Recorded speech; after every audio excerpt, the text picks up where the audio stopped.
alunos do quinto ano, tudo bem com vocês? E a professora Camila e hoje teremos a nossa aula de número 21 da disciplina de História. Hoje a gente vai trabalhar sobre a abolição da escravatura. Então os objetivos da nossa aula são recordar-se do contexto histórico do Brasil durante o período da escravidão, definir a abolição e definir a escravatura, analisar as leis abolicionistas, percebendo quem eram os beneficiários de cada lei, entender mudanças na vida dos antigos escravos e refletir sobre os dados atuais envolvendo a discriminação racial. Materiais que vocês vão utilizar para essa aula: lápis, caneta, borracha e o caderno da disciplina de História. Então, a escravidão.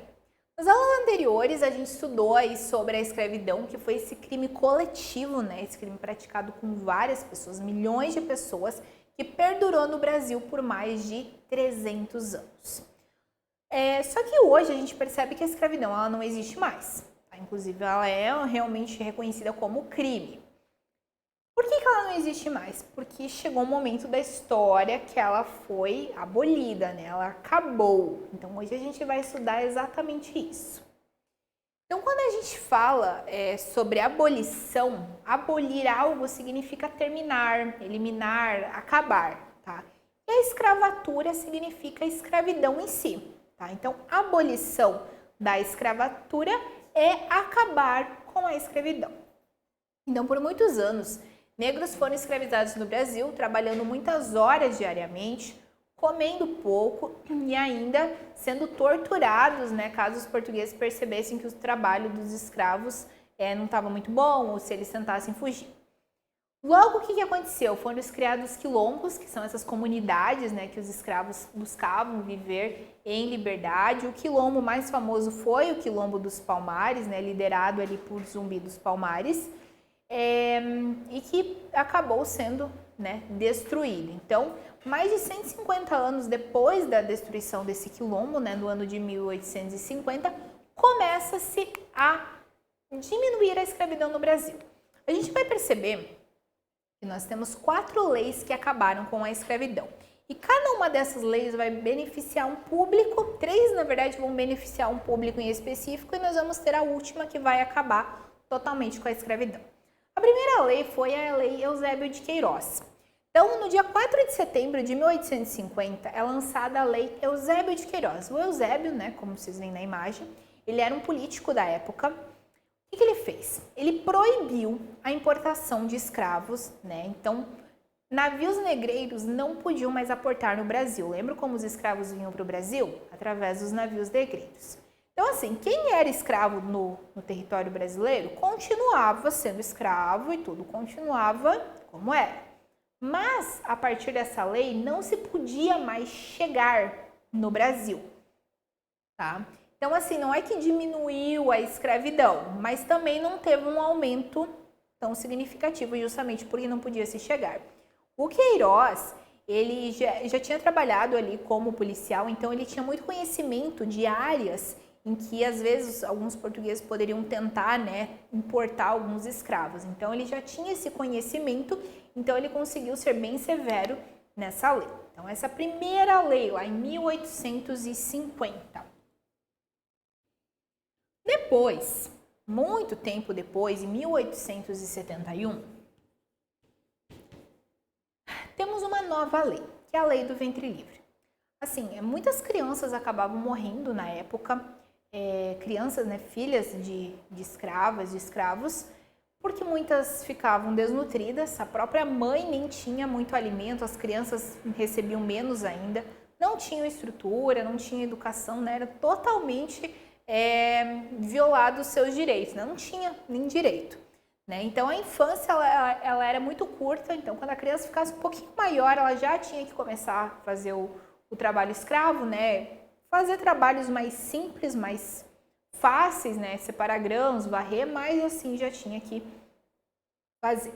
Então, no dia 28 de setembro de 1871, foi lançada a Lei do Ventre Livre. Essa lei ela determinou que os filhos das mães escravizadas estariam, nascidos, né, a partir daquele momento, estariam livres, mas com alguns poréns. Livres em que sentido?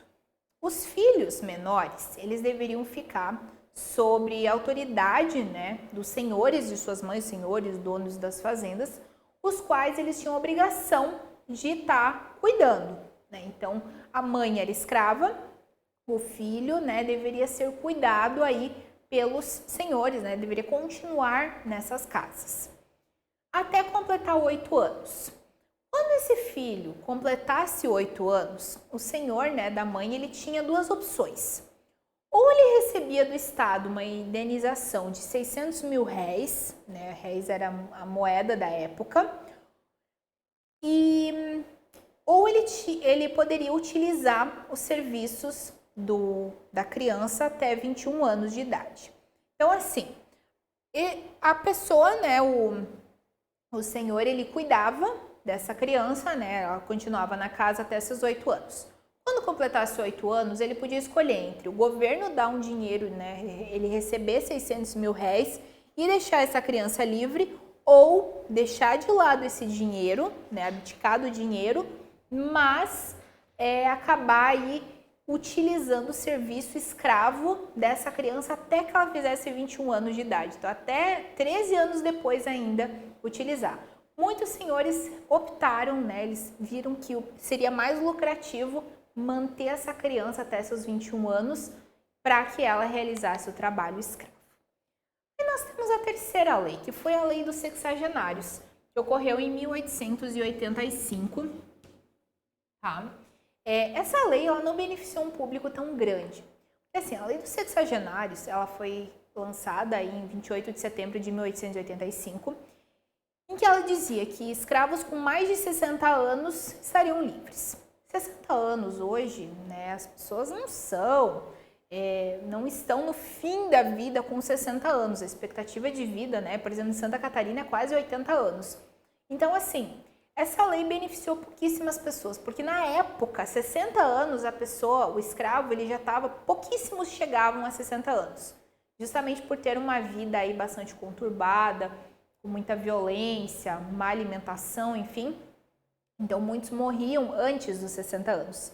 E os que conseguiam viver a mais, né, nem tinham mais muita força. Então, assim, foi uma lei que beneficiou pouquíssimas pessoas. E essa lei até beneficiou alguns senhores que tinham seus escravos e que os escravos já não rendiam muito e eles até queriam se livrar, digamos assim, desses escravos. Então, os senhores até ficaram mais felizes com essa lei. E agora nós temos a lei máxima aqui, que foi a Lei Áurea, que ocorreu em 1888, tá? Então, assim, a Lei Áurea, ela foi sancionada, né? Ela foi feita aí pela princesa Isabel, filha de Dom Pedro II. Lembra que a gente trabalhou, né, ali no período do Segundo Reinado, no dia 13 de maio de 1888. A lei, ela concedeu a liberdade de todas as pessoas que ainda eram escravas do Brasil. Um pouco mais de 700 mil pessoas foram beneficiadas por essa lei. Então, pessoas que não aproveitaram a Eusébio de Queiroz, né, que na verdade seriam a entrada de escravos no Brasil, que não tiveram como usufruir a lei do ventre livre, a dos sexagenários, quem ainda era escravo, né, se tornou livre a partir de 1888. Por que esse nome, Lei Áurea? A palavra áurea, ela significa ouro, né? Quando se refere a um período iluminado, né? Lei Áurea porque é um período iluminado, grandioso que se inicia no país. Além disso, tem uma curiosidade bem interessante sobre essa data, 13 de maio, né? Então, vocês provavelmente lembram de Dom João VI, né? Que foi o pai de Dom Pedro I.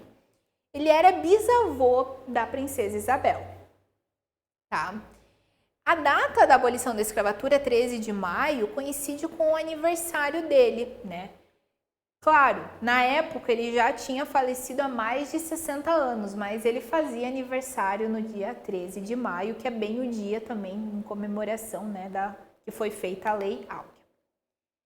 Então, o dia após a abolição. Então, a abolição, ela se tornou uma data aí muito festiva, as pessoas ficaram muito felizes, fizeram festa, saíram nas ruas,